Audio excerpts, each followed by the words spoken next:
Hey, what's going on everybody? Adine here, and in today's episode, Logan and I go through the brand new PPP Loan Forgiveness Application. This just came out. We talk about all the details, some of the changes from what we had previously expected, and what the SBA will require of all of us in terms of getting our PPP loan forgiven. So check it out. If you haven't already, make sure you hit the subscribe button and come back to the channel to make sure you get all your updates as this continues to evolve. Hey everyone, today we're talking all about how to make sure that if you get a PPP loan, you are going to be forgiven by following the rules. I'm Logan.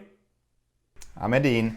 All right, Adine, so walk us through, first off, there's a lot of speculation on how to actually get forgiven, make sure your PPP loan gets totally forgiven. So there's a form that I guess the SBA just released. Who specifically, how do you go about getting this form to figure out how to get your money forgiven?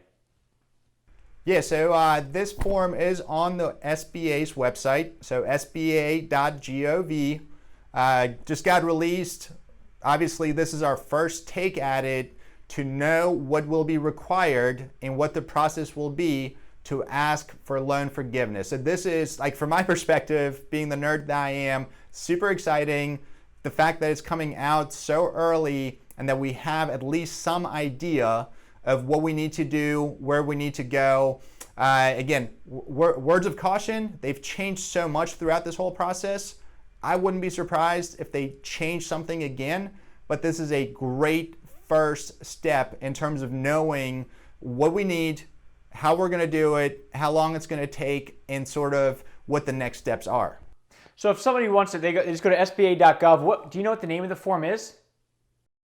It's the PPP Loan Forgiveness Application. Okay, well, that's pretty straightforward. Can't really mess that one up. So the form itself, is there anything, actually let's do this, Adine. Walk us through just the overview of what is forgiven, how do you qualify for, getting your loan forgiven, just a 30,000 foot overview, and then let's go ahead and jump into the form itself to talk about any potential sticking points of what you may totally understand, but me as just a normal small business owner, it would probably confuse me. All right, so the first thing I want to bring up is one of the things I absolutely love about government forms is they, somewhere at the end, tell us their estimate of how long it's going to take to complete the form.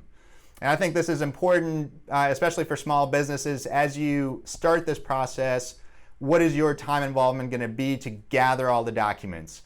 So they're estimating for this PPP Loan Forgiveness app to take 3 hours. So just keep that in mind. So there's a lot of details that goes into it. All right, so 30,000 foot level, what do we need? Obviously, we need payroll costs. This has been the key in terms of getting the PPP loan. It's going to be the key to getting it forgiven.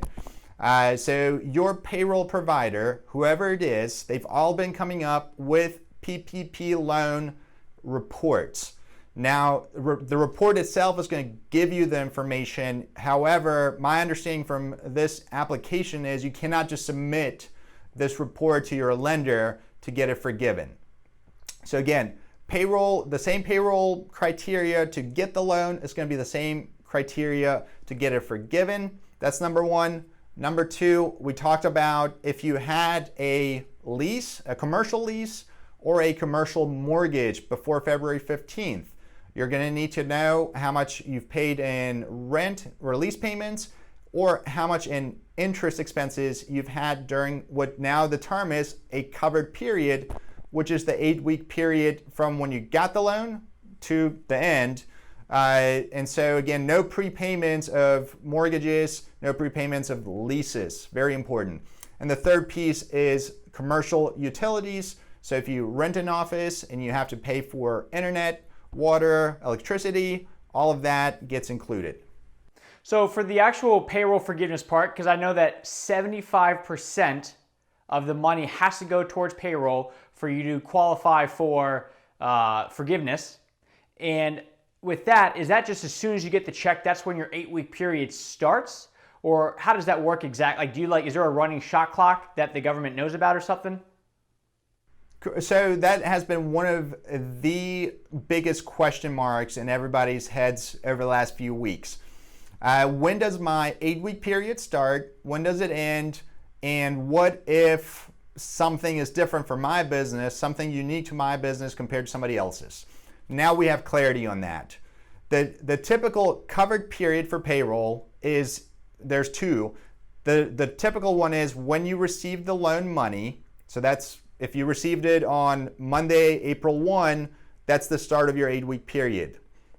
However, what they've added in this application now is clarity for businesses who have payroll on either a bi-weekly, meaning every other week, or more often payroll schedule. The most common, more often payroll schedule would be a weekly payroll schedule.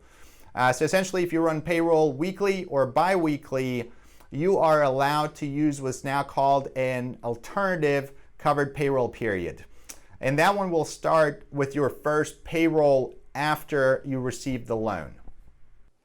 I got you. Okay, so you can essentially say that if you get the loan and it's right after you've already made, your bi-weekly payroll, it doesn't start until the following payroll goes through.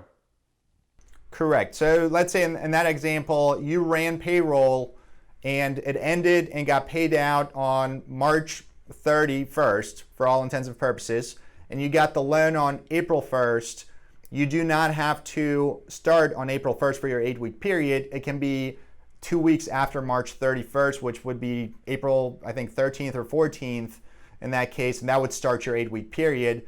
Again, critical to understand that this is for bi-weekly or more often payroll. So if you do it twice a month, which is semi-monthly, or a monthly payroll, this alternative period does not apply to you.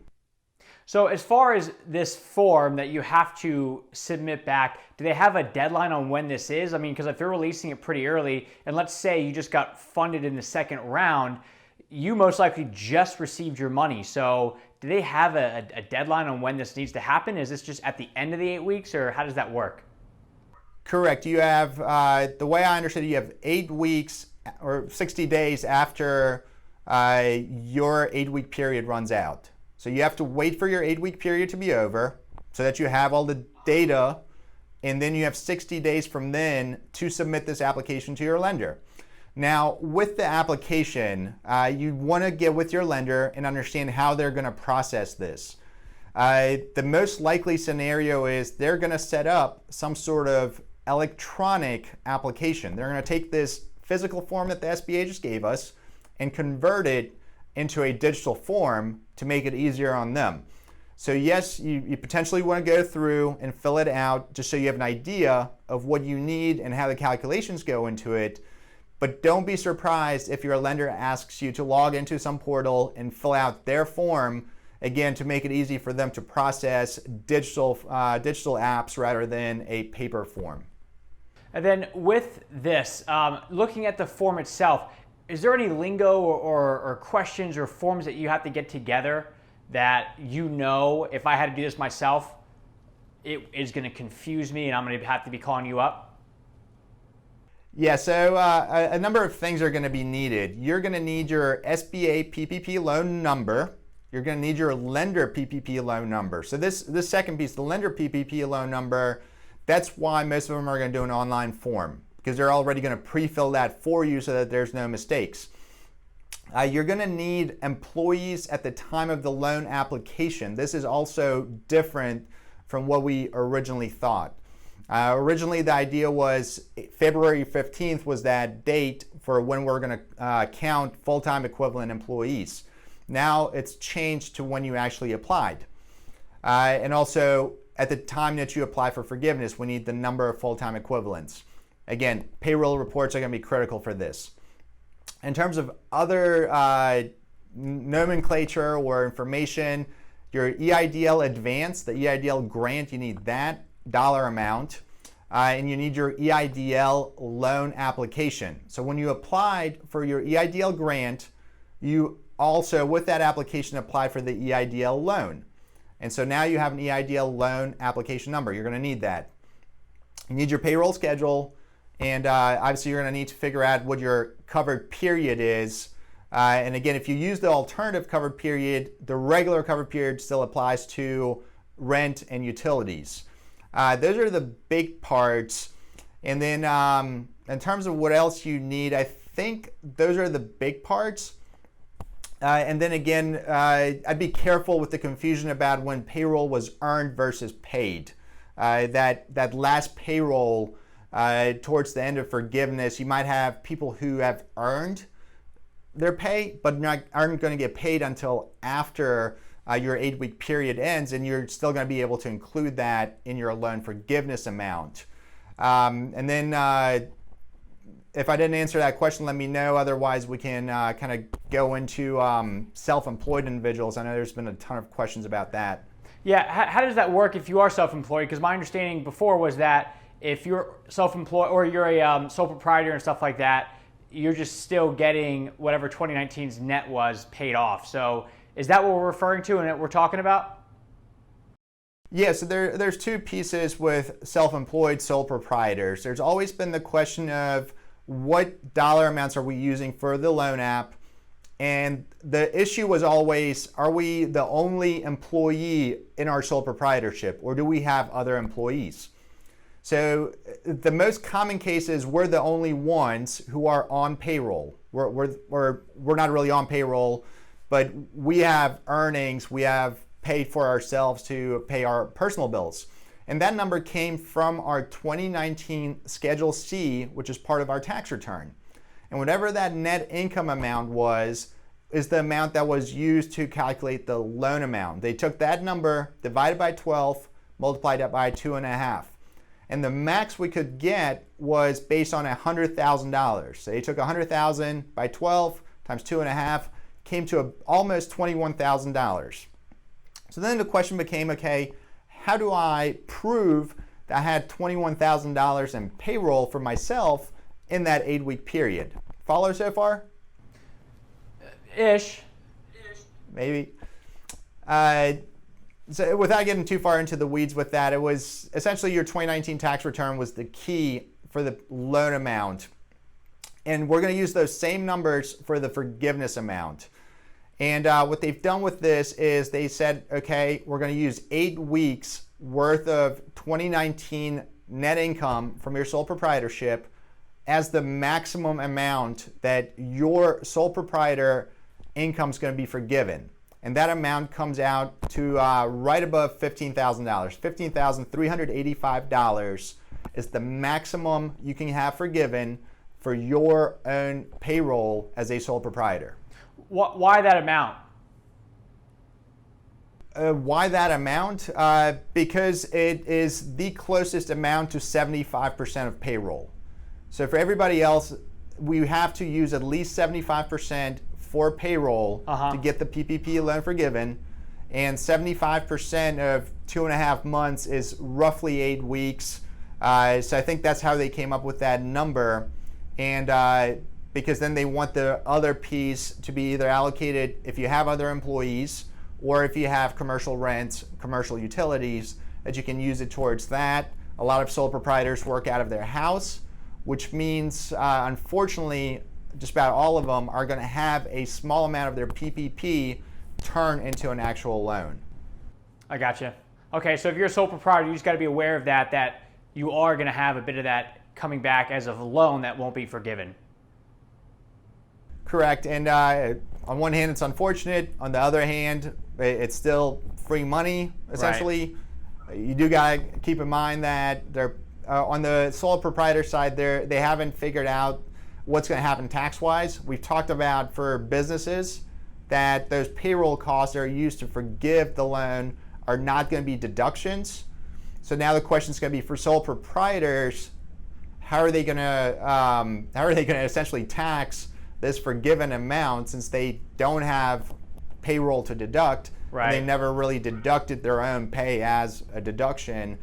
So that's going to be the next step in this whole thing is, are we going to get some clarity from the IRS, the SBA, the Treasury Department, in terms of what that looks like for sole proprietors? All right, cool. So to kind of recap this, Dean, again, one more time, what's the name of the form that we need to get from the SBA for the PPP forgiveness? Yeah, go to sba.gov, and usually at the top they have a nice little banner for all things for this situation where you're going to find this PPP Loan Forgiveness Application. And we'll also make sure that we link this down below in the description. So everybody, there you have it. If you are a small business and you got your SBA PPP loan and you're trying to make sure that you are good to go as far as filling out the forms to get everything forgiven or as much as you can, go through the forms. And if you have any questions about anything that need clarification or we're confusing it, drop it in the comments, and then we'll go ahead and on the next video, we'll make sure that we address that. So again, make sure that you guys are staying subscribed to this. So if you have any questions or want to make sure that you are staying up to date with all things stimulus, you get it right there on YouTube. Thank you very much. Have an awesome day, and we'll see you guys tomorrow.